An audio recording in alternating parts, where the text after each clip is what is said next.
Hey guys, welcome back to another episode of What's Your Issue? I'm Oneishea. Bernice. So today we're going to talk about things we have learned in our 30s.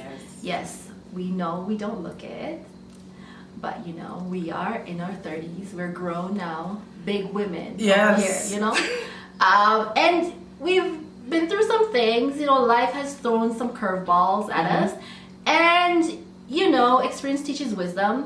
So we just want to generally share some of that wisdom that we've acquired. Once you reach a certain age, there's certain expectations, right? And I remember back in my 20s, I felt like I had so much time to do so many different things. And I had goals and what I want to accomplish by 30, or, at least whatever, right? You have things that you want to accomplish by a certain age. And usually when you're in your 20s, your 30s seem so far away. You have so much time to do these things. But life happens and you plan and things don't work out.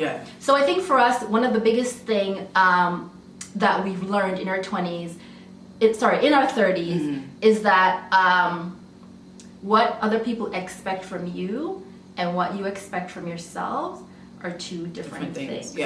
And for that, especially when it comes to marriage. So for me specifically, and Bernice is probably similar, 30 is considered old. Yes, you know what I mean? It's considered old. So by 30, 31, 32, 30, once the number starts climbing, you should be married. And if you're not married, what's wrong with you? And that's one thing that we've had to reconcile in our own ways. Definitely. I had to come to terms with the fact, like Oneishea said, that I can't focus on what society expects of me, but I have to be at peace with the fact that I'm a certain age, I'm not fitting into what society would want me to idealistically be, and it's okay with that. I had to sit with myself emotionally and psychologically, Nisha, and just really figure out, do I really want to pursue what others want me to pursue, or do I sit down and devise a plan and say to myself, it's okay. My time may not come or may come, but in the meantime, what am I going to do to fulfill myself? You know what I mean? And not following that construct. And it's very funny you said that, because a lot of times, especially with marriage, it's the expectations that you should be married, right? Or in your 30s, you have to be married, whatever, right? And I understand in the scheme of things why, our family members, our parents, they push this thing on us. But a lot of times they don't consider the fact that, do you want to be married? Is that even a plan that you have for yourself? And I think that a lot of women, we get caught up in the idea of what people think we should do. Especially as it relates to many things, marriage being one of them, versus what we want to do for ourselves. You know what I mean? Another thing that I've learned, we've learned in our 30s, is when it comes to having a family, having kids. I remember I had to have a very intentional, very specific conversation with people whom I love, because it had gotten to the point where they were saying, oh, aren't you going to have a kid? Aren't you going to do this? Aren't you going to do that? And I'm like, y'all need to stop policing my womb. And it became me saying that to my family members changed the tone and the conversation of how they would approach me and what they would talk to me about, because there are many reasons why people don't have children. And I think it's very intrusive when you are constantly asking people, when you're going to have kids, when you're going to have kids, when you're going to have kids, without even understanding their circumstance or what it is that they're going through. And I know it's coming from a well-intended place, but people need to mind their own business and take a step back. And I think the idea too that women have to want children. In my culture, it's rare that women are gonna or have said that, oh, they don't want to have kids. It's if a woman hasn't produced a child, it's oh, what's wrong with her? Is there she can't say that constant policing. It doesn't give them the autonomy to just be it's important to have kids, but I don't want to have children. And I'm okay with the way that I want to live my life as a woman.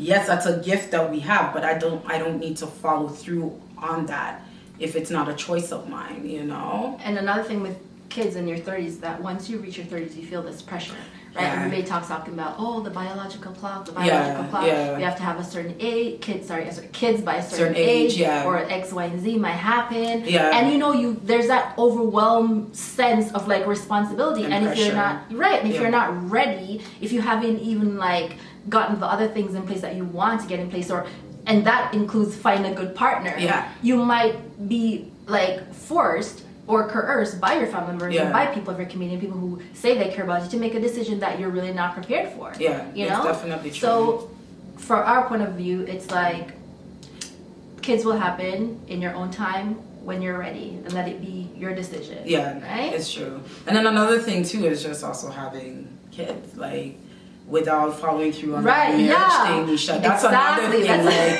if you do have a child, like to the point that you were making, if you don't have a child, you're being policed. When are you gonna have one? But then when you do have one and you're not married, that's another and then that's another stigma too that you have to endure in terms of people watching you like, oh, she can't keep a man, but yet you're having kids outside of what people would think out of relationships. But you know what I mean? And that's not necessarily always the case. Like you can be with somebody, children can come along, and along the way, like the relationship dissolves and it doesn't go necessarily the way that you intend it to go, right? And then you're left raising that child, but society's looking at it from, oh my gosh, you're a single mom, and it's okay to be a single mom. There's nothing wrong with that. If that's also certain people's choices as well. That's a choice that some people make. And I think it's important to be like parenting. It's important to be a good parent.